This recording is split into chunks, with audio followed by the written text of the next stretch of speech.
we'll be giving our presentation on rise of middle class in Bengal, which is a subtopic of our paper. And first, I'd like to start with the introduction. Before starting with the introduction of the rise of middle class, we would like to start with what middle class is. So, the middle class is a class of people in the middle of the social hierarchy. So, we all know that in the social strata, there are people who have different status, who possess different. There's difference in their jobs. So the people who are in the middle of the social hierarchy, they represent the middle class.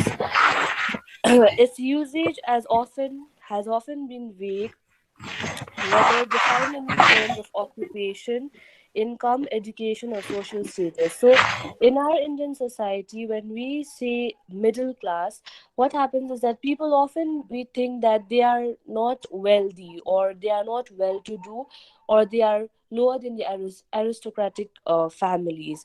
So, the middle class are those earning between two-thirds and double the median household income.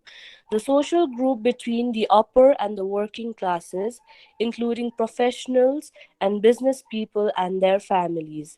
The Indian middle class constitute 40 million or 4% of the population. Now, this is the definition of middle class. Now we come to the rise of middle class in Bengal. So, Bengal middle class in recent years is being heard. India has suddenly discovered that there is a middle class. There are attempts to make the middle class conscious. There has been search attempts have not been very successful though. So in India, what happens is that when we say middle class, we just think of that strata of the society which is not well to do, but it is not so.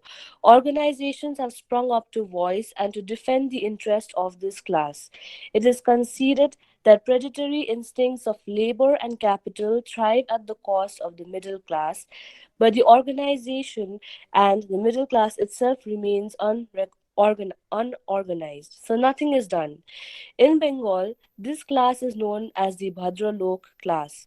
Many years ago, this class emerged as Bengal's main socio-economic problem.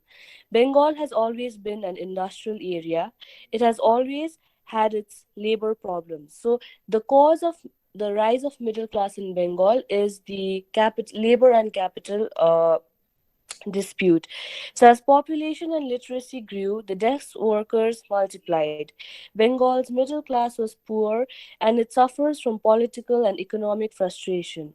Because, as we have always heard, that the rich always wants to become rich, so the consequence is that the poor becomes poorer. But middle class is we have a notion that middle class is the poor section, but it is not so. That's why middle class, which is the backbone of the society, is a problem community in West Bengal. It is understandable that the structure and the composition of West Bengal middle class charging. What is appealing is its permanence in instability. This is mainly a problem of sociology, but its economic and political repercussions are no less significant. So, as much as insignificance we give to middle class because of the low income, because people say that if you are rich then you have a very stable position in the society, but it is not so. The backbone of the social structure is the middle class. The growth of middle class. Under the British rule, there had been a total change in the life of people.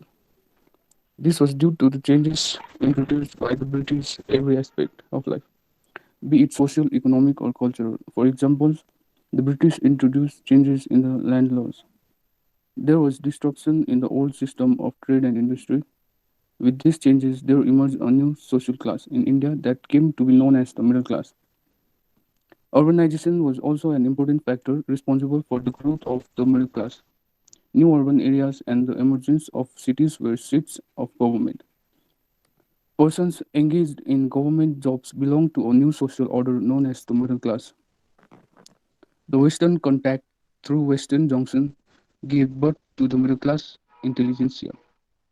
Another section of people that emerged as the middle class there was a product of the administrative and economic policies of the British. By the way of elaboration, it may be said that the new landlord moneylenders, businessmen, etc., were the product of the British rule. They may also be described as agents of the foreign rules who constituted the middle class.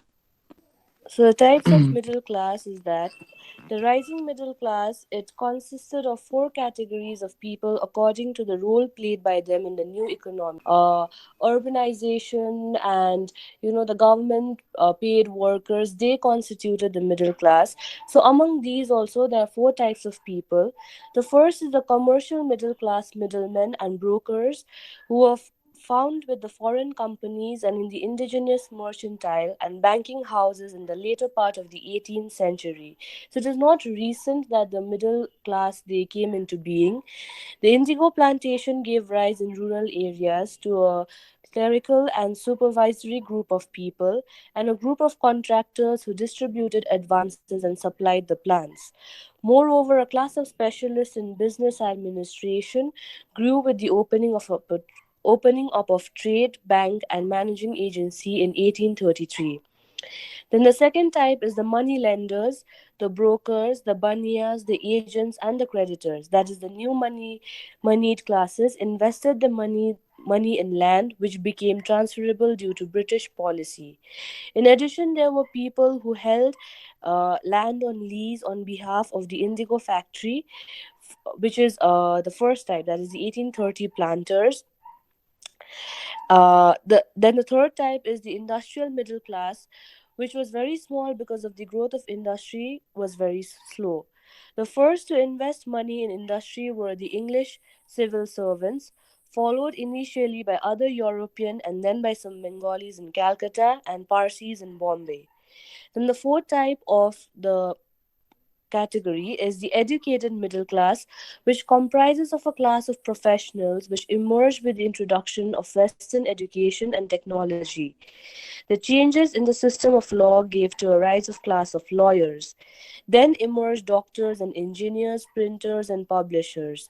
So we can see that the jobs which we thought to be of a very high status, these are also they also come under the middle class section because now they are forming the backbone.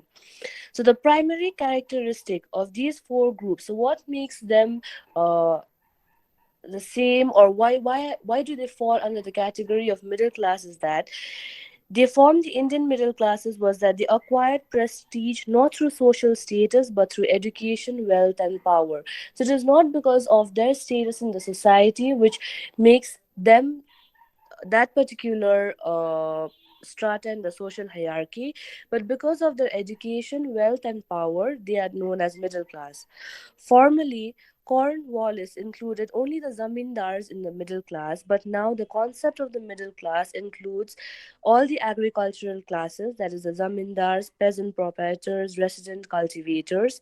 At this stage, land policy was designed to develop agricultural produce to feed British industries. So this was when India was under the British rule. That time the middle class came into being. The corporate characters of the village was destroyed by the partition, suits as well for the freedom with which property could be transferred by sale. The Indian middle class emerged due to the change that occurred in the course of about 200 years of the British rule, largely as a result of the changes in British land and legal policies, followed by the introduction of Western education and technology, modern capitalist enterprise, of improved communication and commercial progress. So this can deduce how middle class came into being, who make up the middle class, and since when was the middle class effective? So Okay, so Bhadralok literally means gentleman or well-mannered person. In Bengali, is for the new class of gentle folk who arose during British rule in India, which was approximately 1757 to 1947 in Bengal region in the eastern part of the Indian subcontinent. So most, though not all, members of Bhadralok class are upper caste, mainly the Baidyas, Brahmins, and all that. And there is no precise translation of Bhadralok in English, since it attributes economic and class privileges onto caste ascendancy. So many Bhadraloks in the 19th century came from the privileged Brahmin or priest class or middle level merchant class. So anybody who would show considerable amount of wealth and standing in the society was a member of this Bhadralok community. So later on, so what happened was that initially it was just the Brahmins and the priests who were there in Bhadralok. But as middle class, uh, it gained momentum. People understood that even the merchants, like only the zamindars, they were said to be, of the middle class, but then merchants. Now, if we take lawyers, the engineers for that matter, they are considered to be a part of the middle class, not exactly middle class, but a part because in each profession there is a status in the profession. Like in engineers, you just don't have engineers. There are like secretaries, and then there are civil engineers and people who work under them. So because of that strata, uh, middle class came into being. In our conclusion, we said that it was the Bengal Renaissance and the Bhadra Mahila. So what happens is this. To begin with a historical account, we take the notion of Bhadra Mahila, which played an important role in establishing the hegemonic identity of Bengal Bhadra Lok over the section of the society. So there are two aspects to which we have to pay attention in analyzing this social construction. So first one is the Bengal Renaissance, which is the backdrop of the 19th century Bengali society and its nature. And the second is the social reform movement, which attempted to make a change in the social outlook where the women's question could be negotiated. And obviously, to discuss about the reform movements, we cannot ignore the prominent figure of the reform movements of Vidyasagar. But Bengal Renaissance and social reform movements were not two different experiences. On the contrary, they constituted an integral part of the process which shaped 19th century Bengali society under the initiative of middle class Bhadralok. So, this is how middle class Bhadralok came into being. The appearance of the middle class in the 19th century Bengal was a part of the greater transformation in society. Indeed, the colonial rule not only affected the external fabric of our society, it also influenced the internal domain, which produced an altogether a new family under the new patriarchal society. So we can take into consideration that this rise of middle class Bhadralok also gave a new face to the patriarchal system which exists in our Indian society. The new patriarchy was different from its old indigenous patriarchal traditions. So, if this gives a new face to the new patriarchy, that means it is giving importance to women as well. So where Bhadralok is just gentle man or gentle folk, Bhadra Mahila means women.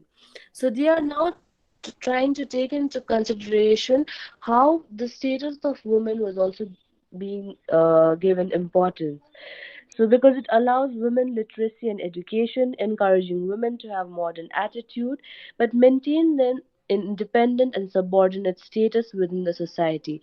So, where they are trying to give importance or significance to even the women's status in the society, they're not trying to overpower them with it because India is a country which is drunk in patriarchy. So, giving status is one part, and the other part is also trying to equally subordinate them or make the male counterpart not be under them. So, sir, I think I'll say this much for Bhadralok and Bhadramahila. Fusion of the middle class.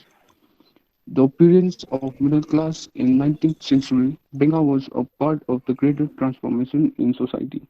Indeed, the colonial rule not only affected the external fabric of our society, it also influenced the inner domain which produced an altogether a new family.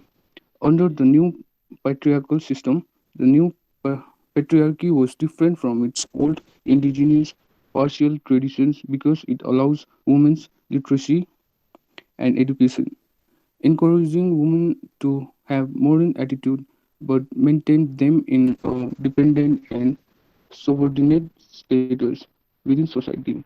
Moreover, the whole process of transformation sought to refine the traditional gender relations within the Bengal society in general, and the middle class in particular.